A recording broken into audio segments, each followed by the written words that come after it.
What's up, YouTube? Back with another little video, man. It's Rasheen Taylor. Today, I want to talk about current events. Now, I know it's a lot of people um, going through a lot of things right now, especially with the cost of living crisis. I'm going to talk about that. Our situation with America versus Iran, the Strait of Hormuz, all these strikes, ceasefires, more strikes, more ceasefires. Trump's recent ceasefire agreement that they reached, or so we thought. I'm gonna just get right into it, man. So, as of June 9th, now today we're way into June right now. It's the end of June, actually. But as of June 9th, Trump was still talking about how they were trying to bring together a peace deal, so to speak. Me personally, I believe he woke up a sleeping giant. He made a big mistake when he attacked Iran, and he was so high off of what we did in Venezuela, going in there and capturing the Venezuelan president, bringing him back to the U.S., locking him up. They put him in the Nike Tech, taking pictures and all. It was crazy, man. But I believe he made a huge mistake because he was so high off of that victory, they went straight into Iran. And Iran, America is starting to see that we actually didn't want no smoke with Iran. Like, everything was peaceful in the Middle East at first. Well, for the most part. It has never been peaceful in the Islamic nations, countries, but it's like he woke up a sleeping giant, basically. We attacked them, and then they shut down Strait of Hormuz, the place where oil flows through to multiple nations, and that shot up gas prices because of supply and demand. So then they started playing with gas prices. It's up, it's down, it's up, it's down. Right now it's down, but I haven't left the house. Like, when I leave the house, gas could be, I'm in Texas, so gas could be $2.99. It could be $3.49. And then the next day it's $3.15. The next day it's $3.77. Then the next day it's $3.30. Then the next day it's $3.49 for 2 weeks. Then, it's $3.09 again. Like, they just playing with it. They're playing with the gas prices, and the cost of living is going insane. Of course, with all the inflation, wages not keeping up with inflation, this is what's going on right now. So it says, what is the point of having a ceasefire? My sentiments exactly, because they keep bombing each other. They keep attacking each other, but they're saying, that's why they're saying, what's the point of having a ceasefire? What date was this? As of June 28, 2026, it says, we just dropped more bombs on Iran. Basically, President Donald Trump warned Saturday that the United States could escalate military action against Iran after U.S. forces carried out another round of strikes on Iranian targets. Right now, we're supposed to be in a ceasefire, give you a lot of air quotes, ceasefire agreement, and we're not. What kind of ceasefire is it? Okay, we declare a ceasefire, and the next day we shooting each other again. Oh, but the crazy part, the thing that kills me is they hop on TV and they say, no, we're still in the ceasefire. What you mean? We literally shooting each other right now. So you can't fool me, man. Like, you can't tell me that's like me and my neighbor having a big disagreement, a long-standing disagreement, and we meet at our kitchen table and we're like, hey, okay, so this is what we're gonna do. We agreed to just forget about it, drop it. And the next day, my neighbor comes home from work, knocks on my door, I open it, he punches me in the face, and he walks off. Bruh, I thought we had... No, that's literally the same thing in my eyes. You can't tell me we're in a ceasefire and we keep bombing each other. No, it doesn't work like that, though. Nah, I'm not going for it. So basically, that's what's going on. Now, President Donald Trump posted last night on Truth Social, his social media app, his app he made to get away from Twitter because they kept kicking him off. He said, United States aircraft just struck Iranian missile and drone storage locations and coastal radar sites for violating the ceasefire agreement. Again, it is very possible that they will never learn. There may come a point when we are no longer able to be reasonable and will be forced to militarily complete the job that we very successfully started. If that happens, the Islamic Republic of Iran will no longer exist. President DJT. That's what he wrote last night on Truth Social. Now, crazy thing to, we living in crazy, unprecedented times. It's like the word unprecedented has been the word I've heard every year of my life as a millennial. I'm a millennial. But as a millennial, everything in my life, in my adult life, has been unprecedented. First time. This has never happened. Oh my gosh. I'm tired. I'm so tired of hearing unprecedented. But this is what's going on right now. These are unprecedented times. Now, as far as, this war has been raising the price of everything, raising costs. I feel like everybody just tired, basically. Like, people, but for some reason, people still going outside, still spending money, still doing things. It's crazy to me, man. But I'll drop that. Moving on. I found this article, actually. It says, generational crisis. Nearly a third of U.S. adults under the age of 35 are still living with their parents. Now, the one thing that I don't like is when baby boomers, older people, they still have this mentality of like, okay, a lot of people turned 18 years old and got kicked out the house. I was 19 when I got kicked out. But they're still in that same mentality, like, oh, you should be able to go out and get a job and afford your own place. And this, bro, a typical one bedroom is now like $1,500 a month. Jobs are not hiring. They're posting ghost jobs, laying people off by the thousands. The tech industry got slammed. Everything. Even car prices are like $70,000, $80,000. Like, we used to pay that for houses back in the Midwest where I'm from. Growing up, a house was like $75,000, like a standard ranch style house, not in the suburbs, but not in the hood either. But $75,000 to $100,000. Now that's like a price of a truck. It's crazy, man. And like, when they do throw us a little bone, like, oh, we're going to raise minimum wage, everything is going to inflate again after that. Prices still go up after that. And so they tell us, oh, you should be able to, bro, you don't understand. Back in the 30s, 40s, 50s, one man could support a whole house and he could buy a house. Now one man can't.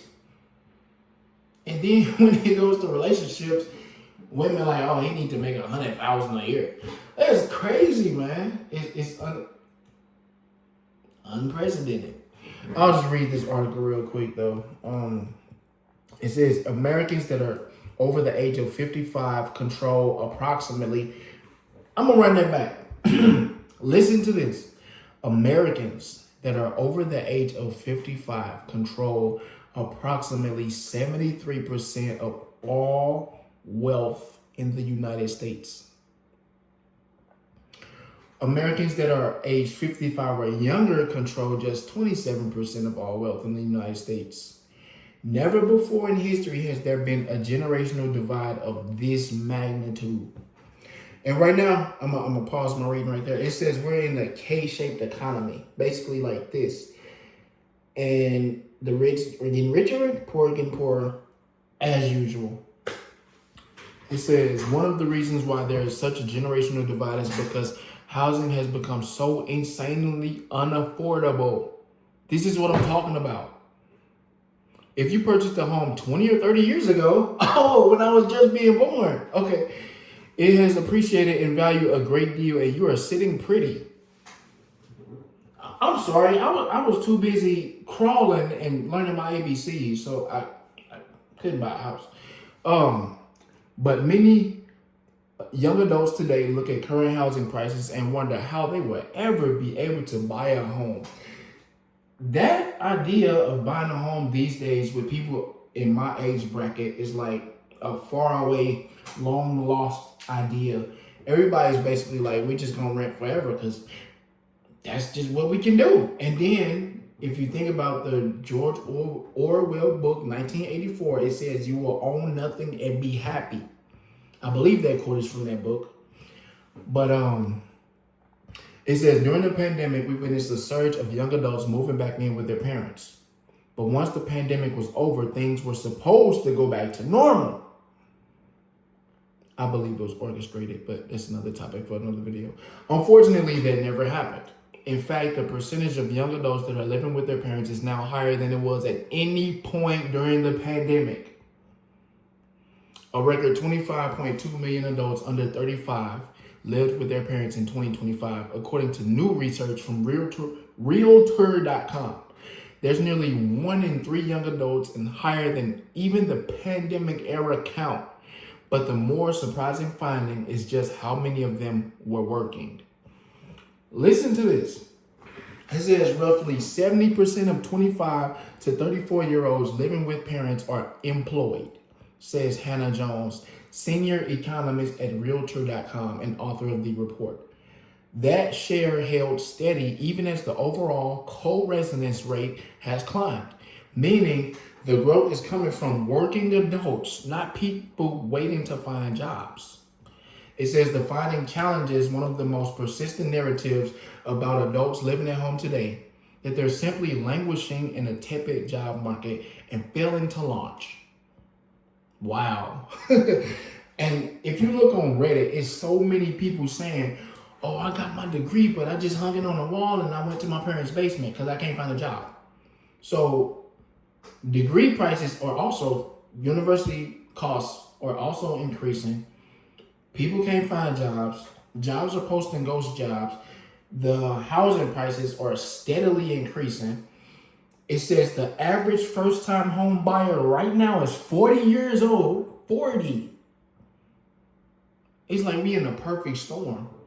It's almost like it's been orchestrated. It's almost like, I'll leave it alone. It says we have tens of millions of young adults that cannot form their own households. That is a major national crisis. A lot of those young adults would love to move out and live on their own, but home prices are simply way too high. You don't say. It says the report said that the median prices for new and existing homes are both over $400,000 and that existing home prices have risen 54% since 2020. That's just 6 years ago. And are about 5 times the median income, a level well above the ratio of 3 times that prevailed in the 1990s. Mortgage rates are over 6%, which makes the payment on a median priced home $3,100 in the fourth quarter of 2025, up from $1,700 in early 2020.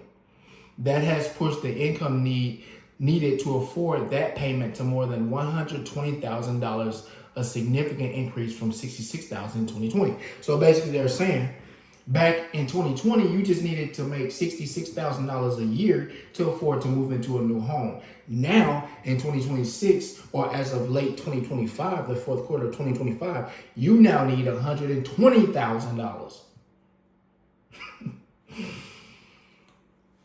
Perfect storm. In 1975, the median home price in the United States was under $40,000, but now it is over $400,000. That's a 10x. But that's the thing though that kills me. Wages have not kept up with inflation. I could see if people were steadily making more each year and everything else was going up, but we're not. I'm still seeing, like, when I started out working in warehouses, I was making the first year I was making 13 an hour. I was happy. I was young, you know. I had kids. 13. I'm like yes, and then I bumped up to 16 an hour. I'm like yes. Then 18 an hour. I'm like yes. This was years ago. I look. I would just browse on Indeed today. Warehouse jobs, 15, 16, 17, 18. Still, this is why people can't afford nothing. And even for the people that's the college graduates, they say they make 20,000 more than the person that doesn't have a bachelor's degree. They can't even find jobs. They're getting laid off. So what do you say to them too? The finance and the tech sector are getting hit the hardest due to AI layoffs, is what a lot of businesses are saying. The reason why they're laying off is due to AI implementation. So that's the reason that they're telling people. So tech and finance, customer service as well, are getting hit the hardest right now currently. It says we are being warned that housing affordability is unlikely to return to more favorable levels of the past. The affordability of the U.S. housing market may not improve significantly over time for would-be homebuyers, with a new report suggesting that they shouldn't wait in the hopes of affordability measures returning to their pre-2022 levels. Ah man, it's like it's a big headache. Because like I said, I believe it's the perfect storm. I believe it was orchestrated by design. I don't believe this is all just a mistake that America just fell into. I believe it was planned. It's for a reason. Elon Musk recently actually spoke about a universal income that they should give to people, but everybody doesn't want big government playing a role in their lives or having so much control over, their income. But I'm wrapping it up. It says, that is quite sobering. I guess our young adults are just out of luck. It says, at this stage, it's being projected that the median home price in this country, listen to this. I'm going to repeat it. I'm going to start over. At this stage, it is being projected that the median home price in this country, the United States of America, the US of A, the median home price in this country will hit $1 million by 2050. I'm going to still be alive. Hopefully. Well, I don't know if the house prices cost that much. I might not want to be. But according to new projections from National Association of Realtors, Chief Economist Lawrence Yun, the national median home price is on track to hit $1 million by 2050, just as millennials reach the traditional retirement age. He says essentially in about 25 years, the national median home price will be $1 million, Yun said at a conference in Washington, D.C. on Tuesday. It may be hard to envision that, but back in 1990, the national median price was $90,000. It says many of those that are on the outside looking in may remain in that position permanently. Meanwhile, the middle class continues to shrink. Ain't no middle class, man. If you want to be completely honest, there is no middle class. You either got rich or poor. Ain't no middle class. But that's what these politicians all try to get people to vote for them for. They want to speak to the middle class. Oh, we want to make this affordable, that affordable. Anybody that gets in office, nothing is affordable still. Meanwhile, the middle class continues to shrink as large employers eliminate good-paying jobs all over the nation. Today, we learned that U.S. factories are laying off workers at a frightening pace. Job cuts at U.S. factories ran near their highest levels since the end of the global financial crisis in 2009 and the COVID-19 pandemic, as worries grew over global demand and rising costs, S&P Global reported on Tuesday. Though the firm's manufacturing index ran better than expected for June, it came blah, blah, blah, blah, blah. They're talking about basically how people are still losing jobs. I don't want to bore y'all with all the other jargon. Oracle shed 21,000 jobs, almost 13% of its workforce in the past year, as tech giants carry out sweeping layoffs as a result of AI. It says the company's total workforce stands at 141,000 full-time employees as of May 2026. It said in its annual regulatory filing on Monday. That's down from 162,000 employees at the same time the previous year.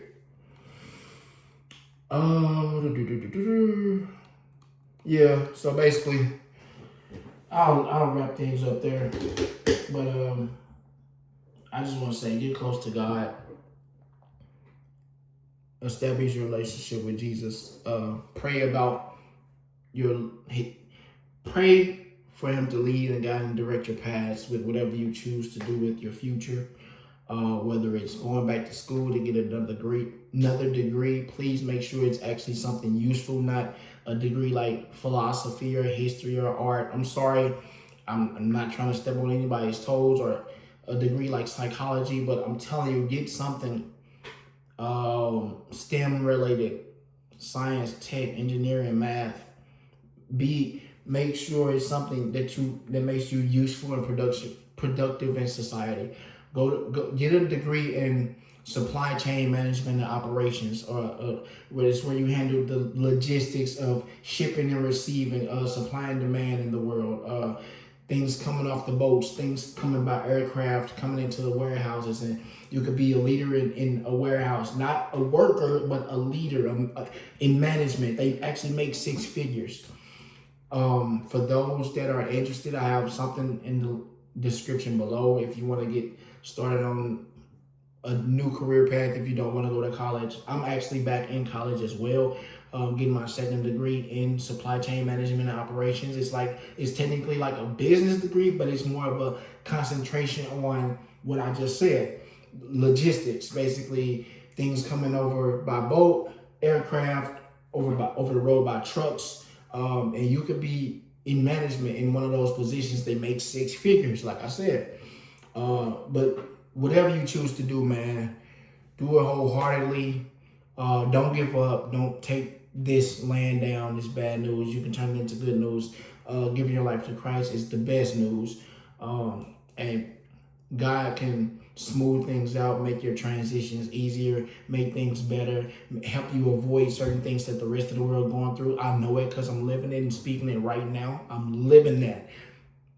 And I honestly believe it's because I'm saved. I give my life to God. Me and my family are covered and protected. And it's like people always wonder or ask, like, what is it? What God? It's literally God. I tell people it's literally God. People ask me, how are you surviving? What is it that I tell people is God? Quit trying to go around God. Quit.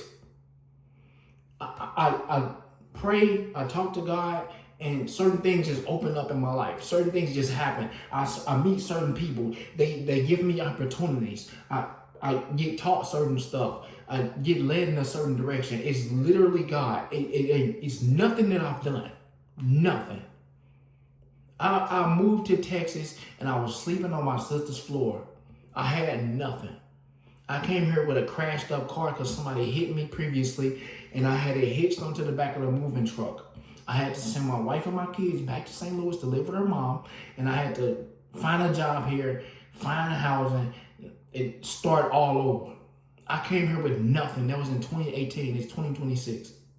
That was August 2018. When I tell you it's literally God, I can't tell you nothing else. I can't tell you, oh, I did this, I mapped this out, I planned this out. Stuff I planned out didn't work. So give your life to God. Stop trying to avoid what He wants you to do, which is to yield to His authority.